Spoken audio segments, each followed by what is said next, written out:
Welcome back to my vlog series where I take you along with me on my jobs and learn with me along the way. In this video, I'll show you how to deal with this leaking pressure regulator, how to get stainless steel to grow just by watering it, a new type of valve cover, and how to program this hose end timer. You may learn things here that you wouldn't otherwise learn anywhere else, so come along for the ride.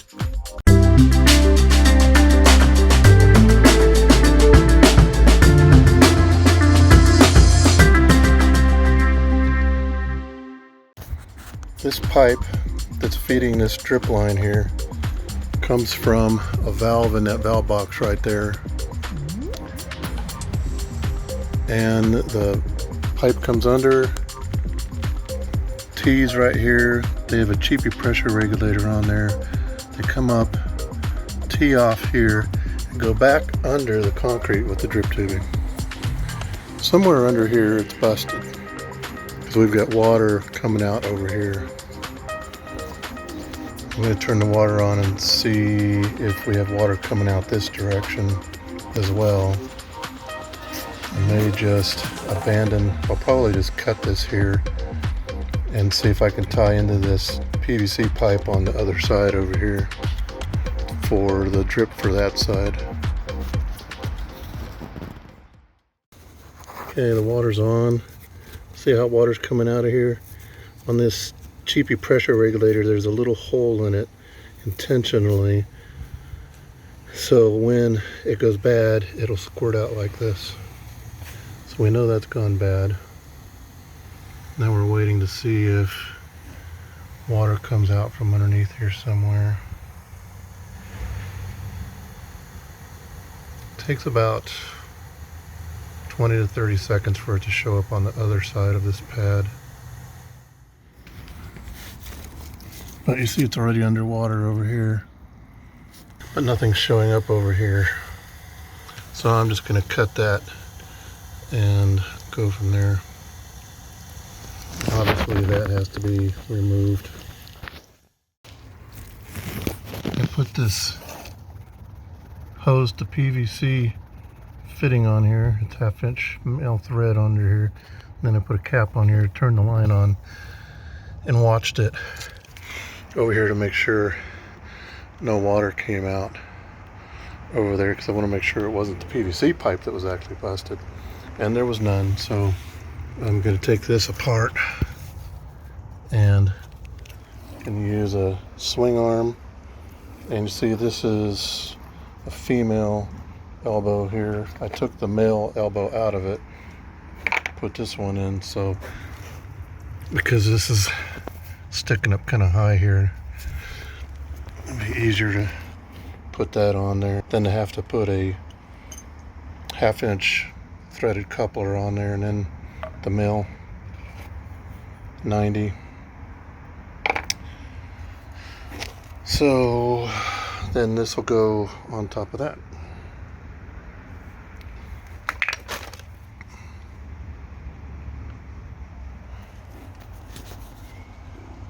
She decided that she didn't want to go to the expense of redoing things over here, so right now at least.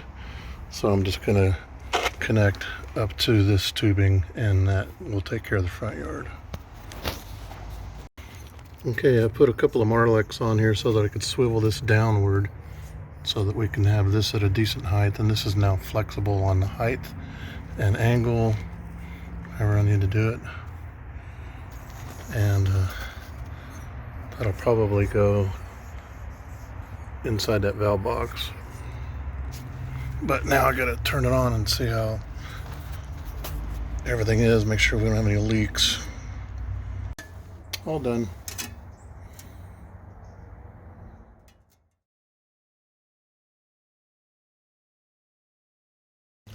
Okay, on this property I'm checking out why this system isn't working. I don't know what that means, but I'll be running through it from the timer and see what happens. So far I've run through the programming and I'm documenting it. So far what I've seen is that there was 2 start times. I eliminated the second one because I'm sure that was probably misprogrammed. Also I found there was only 2 stations programmed, it looks like. So I'm gonna open it up.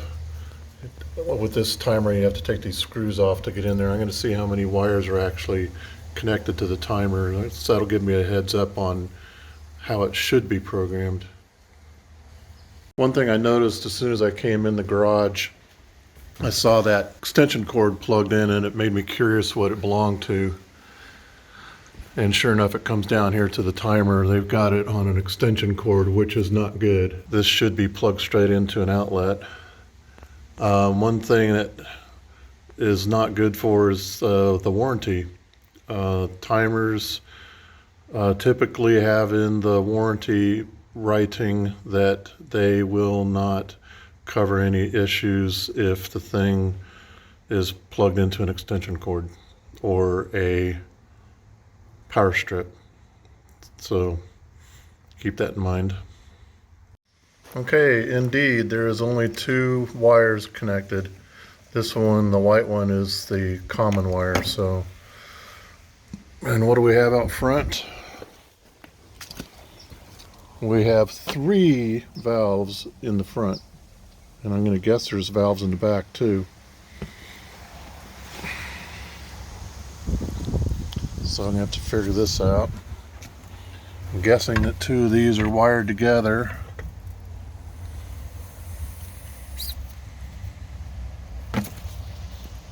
Okay, what I found out there at the valves is that there's blue, yellow, and green. And the green one's been disconnected, so apparently they're not using it. But I'll find out. I'll go out there and turn it on manually and see what it actually waters. So the next step is to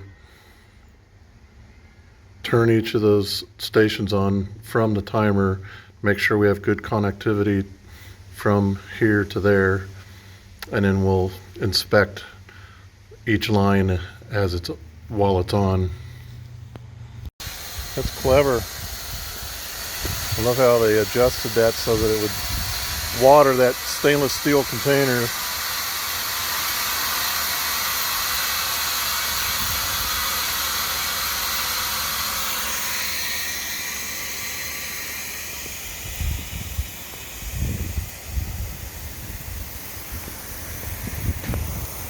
Looks like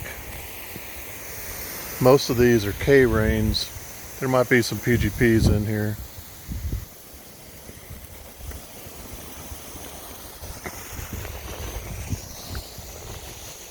It's a lot of load,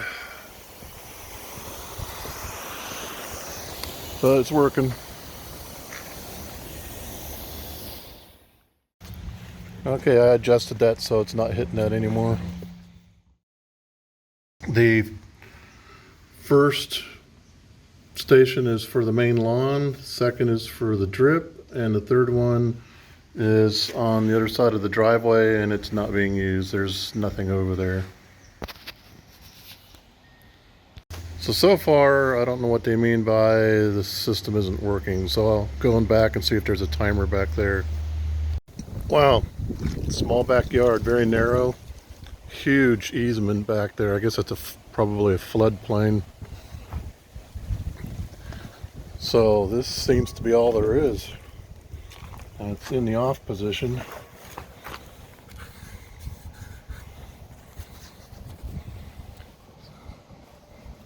Water's turned off. Certainly not going to get it to work that way, so I don't know. Let's put that in the auto position, and I'll go through the programming on it. Well, the start time is not set, so that helps. That other one's set for 5 in the morning, so I'll set this for 6.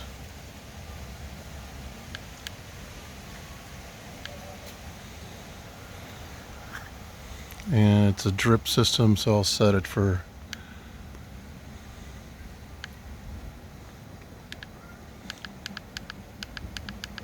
and we'll go in the middle. We'll go 25. How often? Every day? Nope. Every 12 hours? No. Let's see, we'll go the other way. Every 3 days. Right now it only needs to go not even once a week, but we're just going to say once a week. Alright, it's set. And we'll turn it on manually to inspect the system.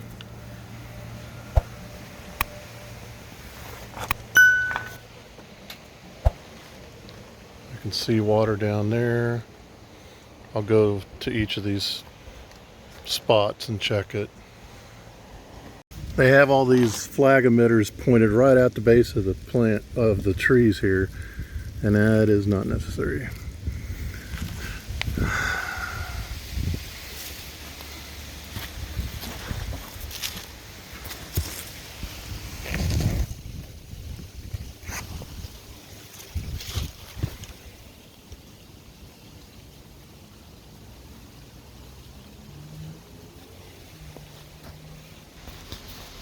This was buried. This was buried under. This was buried, and I pulled a bunch of roots out of there. When these things are buried, roots, as I just said, can get in there and start growing in there and clog it, which is what's happened here. So I'm just going to take the tubing off of this here. It doesn't need to have that 1/4-inch tubing on it because the roots are already growing out towards the drip tubing. Well, at one time there was probably a lawn back here. Here's where the sprinkler valves were, under the bird cage. Never seen that before.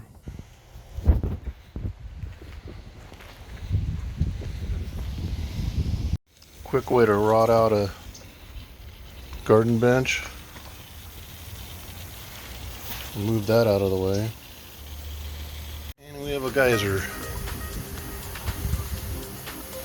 That's so close to the end of that. And we need an emitter. I guess I'll just pop an emitter in there. That's it for these two properties. Remember the free downloads that can help you with your irrigation. Also remember the resources site link below that has most of the products for sale that I've discussed in these videos. Thanks for watching. See you next time.